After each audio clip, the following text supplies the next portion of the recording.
ایک شخص عمیر یا بلال نے رسول اللہ صلی اللہ علیہ وسلم سے پڑی ہوئی چیز کے بارے میں دریافت کیا۔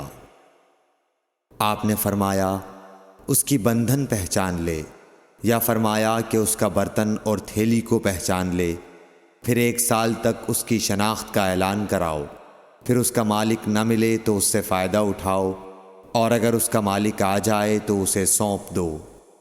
اس نے پوچھا کہ اچھا گمشدہ اونٹ کے بارے میں کیا حکم ہے؟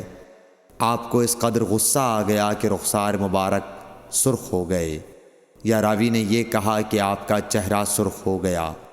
یہ سن کر آپ صلی اللہ علیہ وسلم نے فرمایا، تجھے اونٹ سے کیا واسطہ؟ اس کے ساتھ خود اس کی مشک ہے اور اس کے پاؤں کے سم ہیں، وہ خود پانی پر پہنچے گا اور خود پی لے گا اور خود درخت پر چرے گا، لہٰذا اسے چھوڑ دو یہاں تک کہ اس کا مالک مل جائے۔ اس نے کہا کہ اچھا گمشدہ بکری کے بارے میں کیا ارشاد ہے؟